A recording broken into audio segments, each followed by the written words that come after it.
Кадырлуу кыргызстандыктар, урматтуу депутаттар, Кудайга шүгүр, алгач ушул биздин урматтуу президентибизге Садыр Нуркожоевичке жана ошондой эле бардык депутаттар сиздерге терең ыраазычылык билдирем, таазим этем, рахмат айтам. Өзүм ушул болгон тажрыйбамды жумшап, жаш күчүмдү жумшап, ушул жерде ант бергенде эле биринчи кезекте эл үчүн, биринчи кезекте ушул мамлекет үчүн иштеп берем деп ишенип кете алам. Ошондой эле чогуу сиздер менен бардыгыбыз бирге, бир команда болуп, бир ушул жерден ишибизди алып барабыз деп терең ишенип кете алам. Президентибиз Садыр Нуркожоевич башында туруп кандай гана реформалар өткөзгөнү жок, кандай гана катуу тапшырмаларды берген жок. Ошолордун алкагында, талаптардын алкагында мамлекетибиз болбогон чоң өнүгүүгө алып келди. Экономикабыз көтөрүлдү, коррупция менен күрөш болду. Ал эле эмес мына эл аралык дүйнөдө дагы өзүбүздүн ордубуз пайда болду, авиибиз пайда болду. Ушунун бардыгы мен ойлойм ушул президентибиздин башында баштаган жумуштардын бардыгынын алкагында келип отурат. Ага дагы сиздер менен чогуу биргеликте ушул жогорку кеңештин салымы өтө зор. Өтө зор. Бул али алдыда эле дагы көп иштер болот. Мен ойлойм ушул созуктагы сиздер менен чогуу биргеликте колуна кол, бутуна бут болуп, биз дагы чоң салымыбызды дагы деле кошо беребиз. Мына Кудай буйруса, өзүбүз ушул жерде элибиз жакында эле шайлап берди, үмүт артты, ишеним көрсөттү, аманат кылып тапшырды. Ошол аманатты мен ойлойм сиздер менен чогуу эч качан жерде калтырбайбыз. Биринчи кезекте элибиз үчүн иштеп беребиз.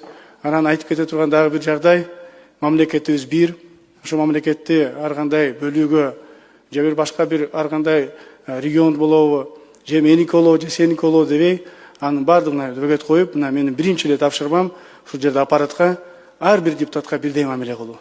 Бардыгыбыз 90 депутатыбыз, бардыгыбыз бирдейбиз, бирбиз, бир командабыз, бир жумушту алып барабыз деп ойлойм.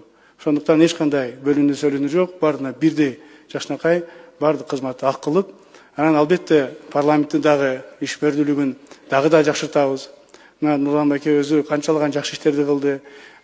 Ушул цифровизацияда экинчи этабын кылып, комитеттерде дагы бир топ жумуштарды өзгөртүп, жакшыртып, ушунун алкагында иштейбиз деп ойлойм. Анан эми элибиз эл ишеним көрсөткөндөн кийин сөзсүз түрдө мына эл менен да жолугушууларды алдын ала графиктерин түзүп алып, ар бириңиздердин көтөргөн суроолоруңуздар, ошол жерде эл көтөргөн маанилүү жагдайлардын баардыгын чечкенге мен сиздер менен чогуу бирге барайын деген да ушундай ниетим бар. Кудай буйруса 30 округ болсо, 30 округту бир жылда эле сиздер менен чогуу барып, ошол округтардын алкагында элден көтөргөн ар бир ушул талапты, эл көтөргөн ар бир маселени чогуу биргеликте ишерип, ушул аткаруу бийлиги менен чогуу иштегенге күчүмдү жумшайм.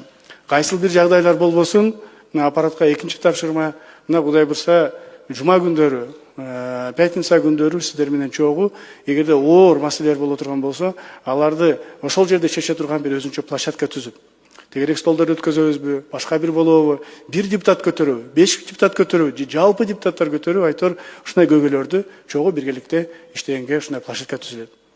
Кудай буйруса ушул айтылган элибиздин ушул наказдарын аткарганга мен ойлойм толук түрдө бизде күчүбүз да жетет, биздин да ушул укугубуз да жетет. Анын алкагында биздин эң маанилүү ушул мыйзам жазуу, эң керектүү элдин жашоосун жакшырта турган мыйзамдарды ойлойм жазып беребиз, кабыл алып беребиз.